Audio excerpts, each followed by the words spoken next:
Hi guys, magandang araw po. Samahan niyo naman ako guys. Magluluto tayo ngayon ng red lechon sinigang ni Ate Ai. So ayan guys, magbibigay tayo ng konting tips. Ang malimit lang na alam natin na luto sa mga baho na lechon ay lechon paksiw. So ayan guys, atin naman ngayon siyang isisigang. Pwede din yan ilaga kasi hindi naman yan tatanggi. So ayan guys, ating guguntingin kasi ang hirap. Ang hirap gayatin ng balat. Medyo makunat na kasi bahaw na. Isisigang natin para naman tayo ay makakain ng veggie-veggie. Special daw to sa mga restaurant, guys, itong lechon sinigang. So, ayan, kaya luluto tayo ngayon para naman, nahigop naman ang mainit na sabaw. So, ayan, nilinis ko muna yung sangkalan kasi ang langis, sobra. Magagayatin na natin yung ating mga veggie, may gabi, may labanos, may okra, and sitaw. So, nakabili din ako ng talong. Nakabili ako ng mga murang gulay guys kahapon sa Tiangge sa Lopez. So, ayan. Paborito ko po yung gabi sa sinigang. Hindi po ako nagpapawala niyan. Kasi, yan din po yung nagbibigay ng lapot sa sinigang. And, yung gabi po ay gamot sa may mga acid. Yan. Kaya, lagi akong meron niya sa sinigang. Hindi ako nagpapawala. Parang hindi kompleto sa akin ang sinigang pag walang gabi. So, ayan, kaya ako palaging nag-i-stock sa bahay ng gabi. Kasi yung gabi, guys, kahit sa adobo, pwede nyong ilahok. Pwede nyo din yung meriendahin. So, ayan, kaya tingnan natin ang okra. Inalis ko lang yung mga dulo. Ayoko yung binabaak. Gusto ko buo. So, konti rin lang yung aking sitaw. Tigka kaunti lang, guys. Para mabedyo lang. So, ang nangyari pa nga dyan, guys, mas madami pa yung gulay sa lechon. Parang naging sinigang na lechon, sinigang na gulay. Sorry, sinigang na gulay na may lechon. Hindi sinigang na lechon na may gulay.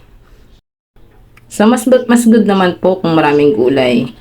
So, ayan, atin na pong siyang lutuin. Lagay po muna tayo ng tubig. And ang una po nating lulutuin at palalambutin ay yung gabi. Kasi yan po talaga yung matagal lumambot. So, pag medyo malambot na, lagyan na natin yung kamatis and sibuyas. Then, titimplahan po natin yan. Lalagyan na natin yung lechon para sabay kumulo. Ayan. Then, after po niya, titimplahan natin ng patis. Yun po yung inialat ko and konting pampalasa. Naglalagay din po ako ng MSG. Konti lang po yun. So, ayan. Pakukuluin natin dyan. Isang kulo lang yan, guys. Kasi ang lechon naman ay hindi matigas. Madali siyang maluto. So, ayan. Pag malambot na, inilagay ko na yung mga veggie. The rest ng veggie, pinagsabay-sabay ko na yan. Kasi yan naman ay madaling maluto. Isang kulo rin lang yan. Kasi ayoko rin naman na labog yung gulay. So, sasabay-sabay na natin yung mga gulay na yan. Then, ang kasunod niyan, guys, ayan, yan yung pampared. Kaya tinawag na red sinigang. Lalagyan natin ng tomato. Tomato paste, pwedeng tomato sauce. So, hindi naman magmamatter sa lasa yan. Kasi yan naman ay kamatis din. So, yun ay pampaganda lang ng kulay para maging pula lang. So, ilagay na natin yung pampaasim natin. So, ilagay na natin ang talbos ng kangkong and siling haba. So, yun guys, ayan o, ang lapot ng sabaw niya. Kahit bulit siyang kawali, pwedeng isigang.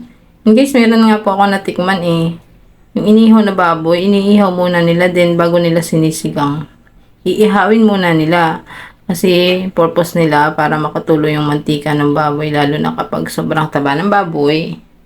Yan, ihawin muna nila. Patutuloyin muna nila yung mantika bago nila isigang.